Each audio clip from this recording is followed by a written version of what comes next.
Okay, so we are going to start the electric field due to an infinite line of charge. ठीक है, तो सबसे पहले हम लोग एक लाइन चार्ज ले लिया जाए. लाइन चार्ज का मतलब क्या है? लाइन चार्ज का मतलब ये है कि कोई वायर जिसके ऊपर चार्जेस अप्लाइड हो. ठीक है, ये लाइन चार्ज का मतलब हो जाएगा.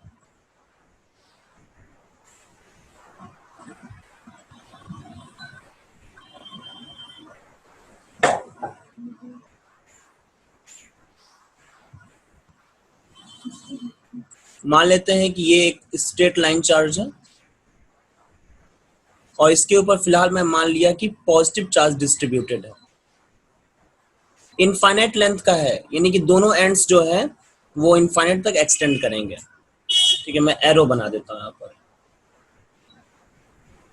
और इसकी वजह से कोई पॉइंट P है, ये पॉइंट P मान लिया. इस पॉइंट P पे हम लोगों को इलेक्ट्रिक फील्ड कैलकुलेट करना है. ठीक है, तो अब एक चीज और भी मैं बता दूं. इस जो चार्ज डिस्ट्रीब्यूटेड है, इसकी जो लीनियर चार्ज डेंसिटी है वो मैं मान लेता हूँ लैम्डा है. Linear charge density means charge per unit length को लीनियर चार्ज डेंसिटी बोलते हैं. ठीक है, चार्ज पर यूनिट लेंथ.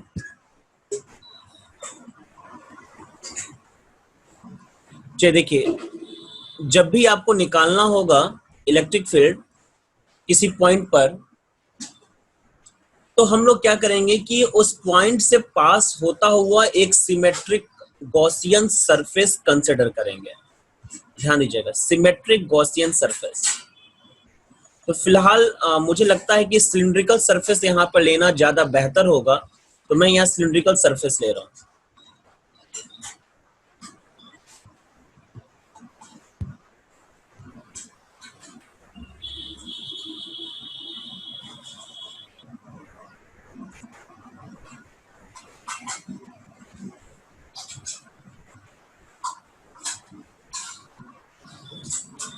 ठीक है, ये सिलिंड्रिकल सरफेस मैंने ले लिया. अब इस सिलिंड्रिकल सरफेस पे 3 सरफेसेस होंगे. एक तो ये फर्स्ट ऊपर का फ्लैट सरफेस, सेकंड नीचे का फ्लैट सरफेस, और ये थर्ड ये जो कर्व्ड सरफेस है, ये साइड में जो कर्व्ड सरफेस है, ये थर्ड सरफेस मान लेते हैं. इलेक्ट्रिक फील्ड निकालने के लिए करना कुछ नहीं है, आपको दिमाग ज्यादा नहीं खर्च करना है. आपको निकालना है electric flux. First one time you have to calculate the electric flux from the definition of flux, means from the EA cos theta, and the second time you have to calculate the electric flux from the Gauss theorem.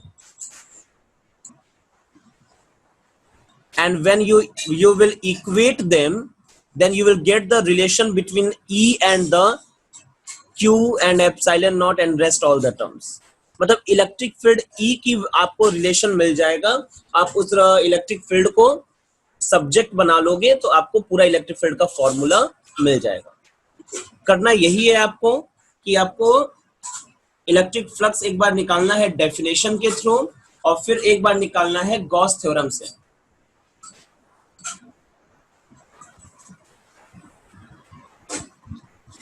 ठीक है, चलिए निकाला जाए. यहां पे मैं एक surface ले लेता हूं फिलहाल में डीए एरिया का. ठीक है,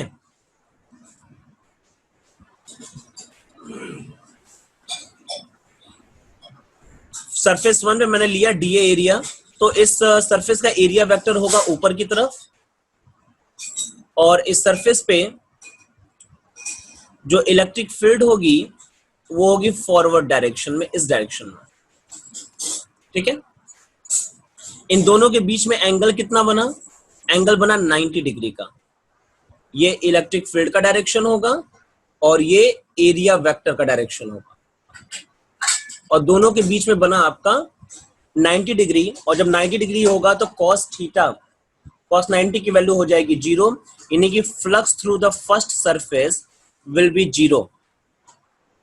Similarly, the flux through the second surface will be also 0. क्यों? क्योंकि यहां पर भी वही सिचुएशन होगी.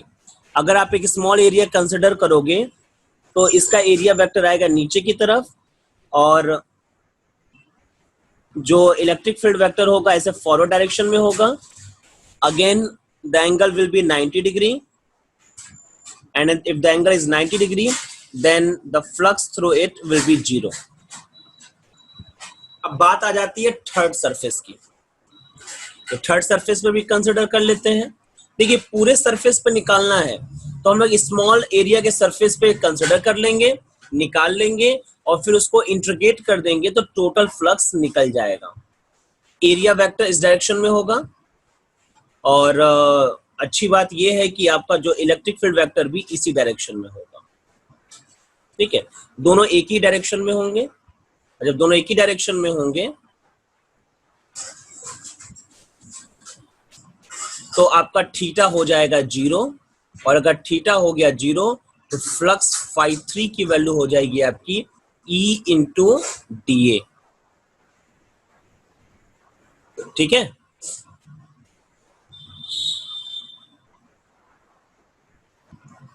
क्योंकि एरिया क्या था, DA एरिया था. यहां पर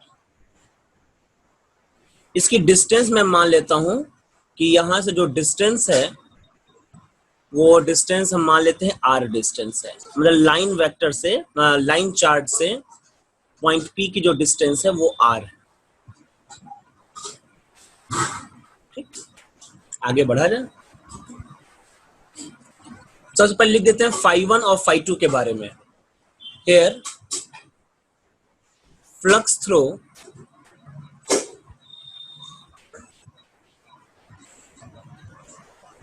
surface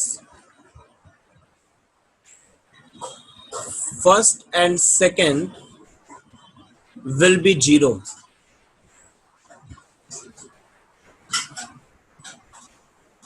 रीजन देते हैं since theta is equal to 90 degree. Therefore total flux, देखिए φ1 φ2 तो 0 हो गया, जो टोटल फ्लक्स होगा वो सिर्फ φ3 के बराबर होगा. टोटल फ्लक्स कितना है,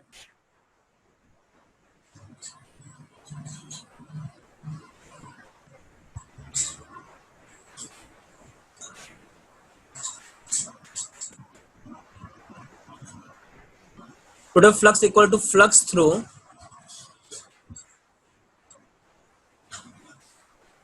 कर्व्ड सरफेस ओनली.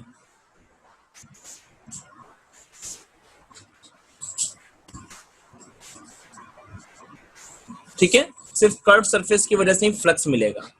चलिए कैलकुलेट किया जाए कर्व सरफेस का flux. Now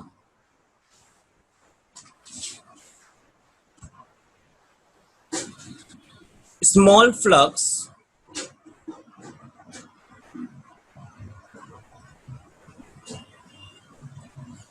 through a small area of curved surface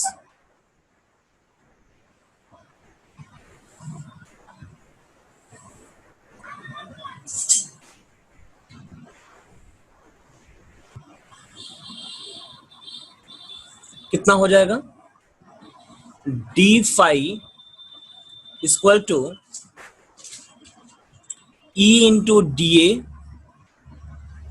cos theta आएगा, लेकिन चूंकि कॉस थीटा की वैल्यू क्या है, 0 है, तो यहाँ पे कॉस थीटा का वैल्यू 1 हो जाएगा. थीटा की वैल्यू 0 है तो कॉस थीटा की वैल्यू 1 हो जाएगी, तो EDA आ जाएगा. ठीक है, नाउ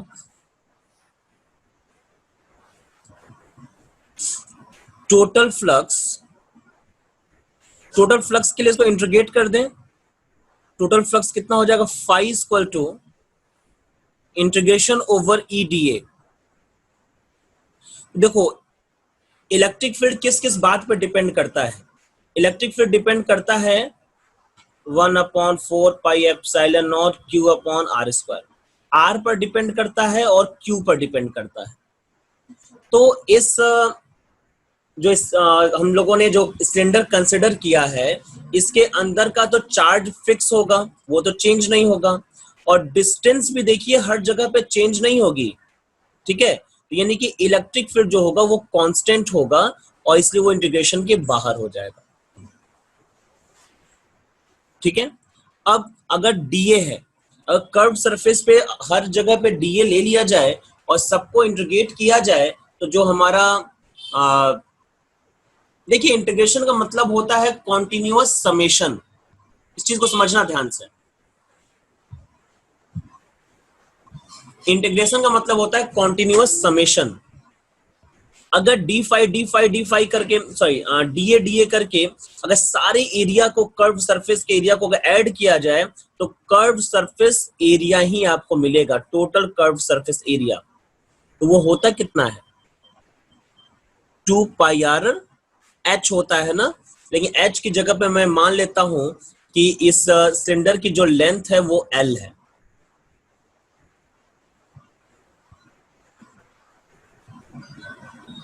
ठीक है, तो आपको 2 पाई आर एल दिख जाएगा।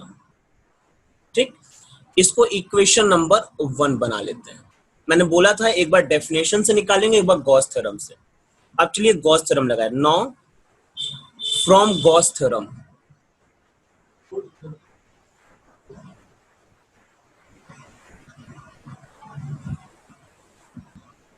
गॉस थ्योरम चलिए निकाला जाए।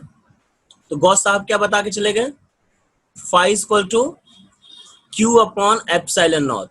और यहां पे क्यू क्या है, Q is the charge enclosed in the surface. तो इस पूरे सरफेस में कितना चार्ज इंक्लोज्ड होगा, एल लेंथ का चार्ज होगा। यूनिट लेंथ पर लैम्डा चार्ज, तो एल लेंथ पर कितना चार्ज, लैम्डा इंटू एल। ये इक्वेशन नंबर 2 हो गया। अब इक्वेशन 1 और 2 को इक्वेट कर देते हैं। फ्रॉम इक्वेशन 1 एंड 2, दोनों का एक साइड इक्वल है तो दूसरा साइड भी इक्वल होगा। E 2 pi R L equal to lambda L upon epsilon naught. L से एल कैंसिल आउट हो जाएगा। जो ई की वैल्यू मिलेगी वो कितनी मिलेगी, 1/2 pi epsilon naught lambda upon R. या फिर आप उसको ऐसे भी लिख सकते हैं, देखने में सुंदर लगेगा, 1/4 pi epsilon naught 2 lambda upon R. ठीक है, मैंने 4 पाई लिख दिया है क्योंकि आप डायरेक्टली इसकी वैल्यू जानते हो ना, 9 × 10⁻⁹ तो न्यूमेरिकल सॉल्व करने में आसान रहेगा।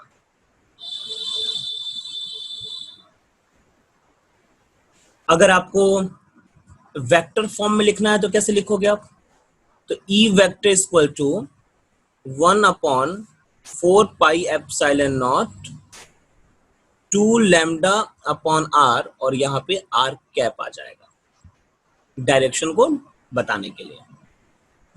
ये हो जाएगा आपका वेक्टर फॉर्म में। ठीक है, एक चीज और भी ध्यान दीजिएगा, यहाँ पर बहुत इंपॉर्टेंट बात है। इंपॉर्टेंट बात ये है कि यहाँ पे जो इलेक्ट्रिक फील्ड है, ठीक है, वो इनवर्सली प्रोपोर्शनल है 1 आर के। ठीक है, आर के इनवर्सली प्रोपोर्शनल, ना कि आर स्क्वायर के। ठीक है, तो ये इंपॉर्टेंट बात है, इसको आप यहाँ पे दिमाग में रखेंगे।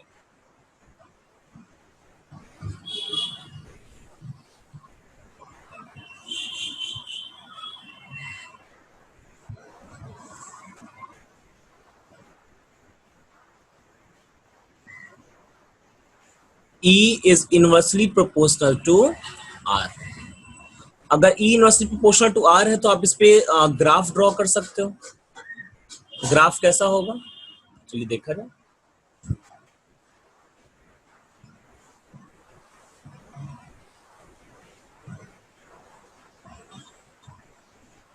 देखिए ग्राफ सारे उसके काफी इंपॉर्टेंट हैं, जितने भी हम एप्लीकेशंस पढ़ेंगे सबके ग्राफ इंपॉर्टेंट है। ये इलेक्ट्रिक फील्ड हो गया, यहाँ पे distance from the line charge, और ये दूसरे की इनवर्सली प्रोपोर्शनल है, तो ग्राफ इस तरीके से आएगा।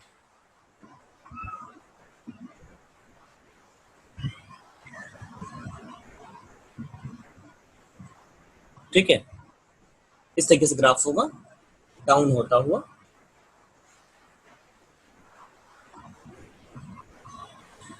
चलिए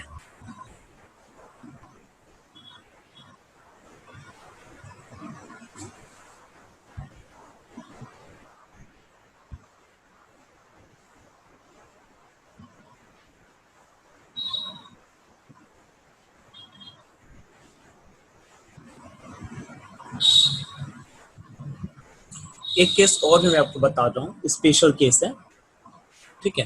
नोट पॉइंट कह के आप नोट कर लीजिए। देखो अगर मान लीजिए ऐसा कंपटीशन में ऐसे क्वेश्चंस मिल सकते हैं, जैसे कि एक सिलेंडर मिल जाए, ये सिलेंडर है जो कि यूनिफॉर्मली चार्ज्ड है, ठीक है। ये सिलेंडर जो है ये यूनिफॉर्मली चार्ज सिलेंडर है।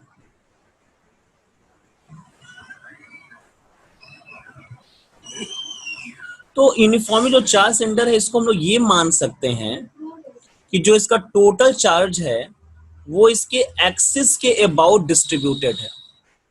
जैसे याद करो जो हम लोग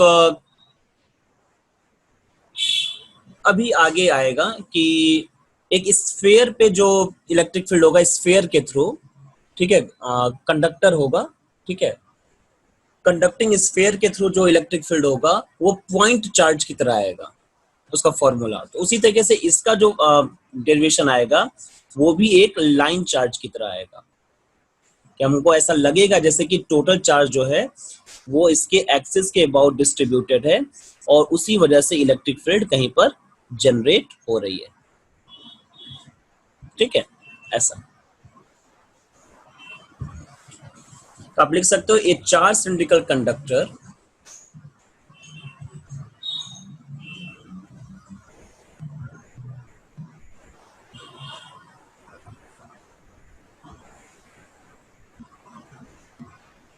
behaves for external points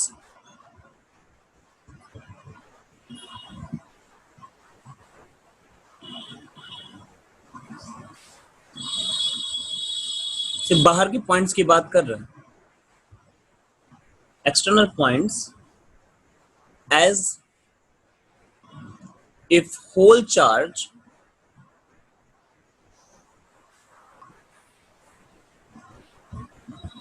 is distributed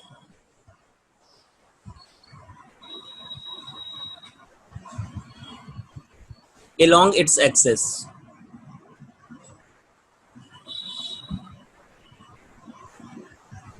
ठीक है, नोट करिए से।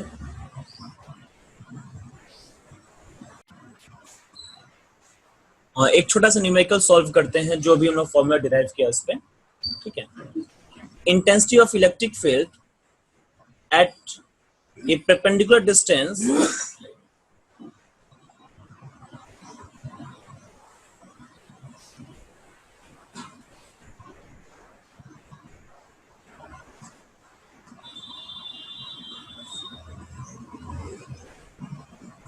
at perpendicular distance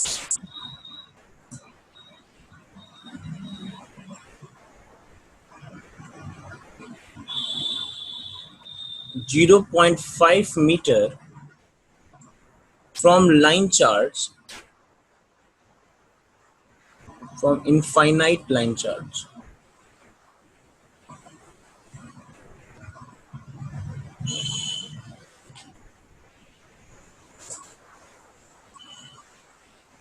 Having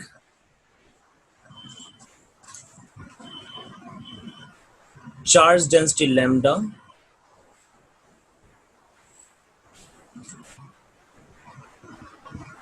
is 3.6 into 10 to the power 3 volt per meter. Find value of lambda, ठीक है, लैम्डा की वैल्यू कैलकुलेट करनी है। देखिए क्या क्या दिया हुआ है इसको सबसे पहले लिख लेते हैं। तो इलेक्ट्रिक फील्ड दे रखा गया है 3.6 into 10 to the power 3 volt per metre. Distance मतलब आर दिया हुआ है 0.5 मीटर और कैलकुलेट करना है लैम्डा, और ये है लाइन चार्ज, ठीक है।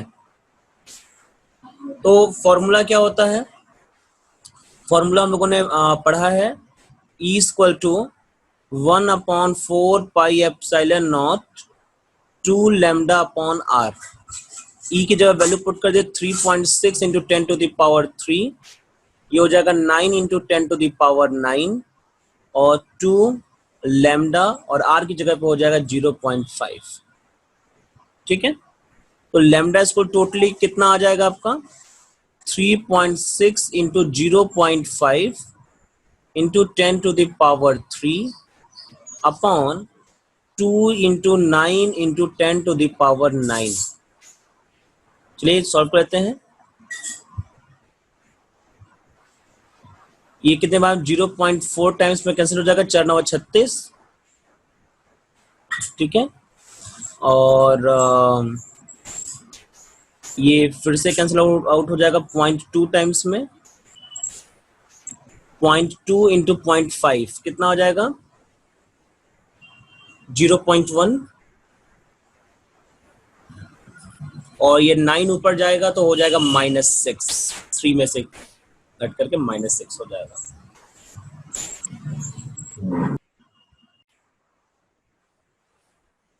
कूलॉम पर मीटर हो जाएगा। यूनिट लैम्डा की जो यूनिट होती है कुलॉम पर मीटर।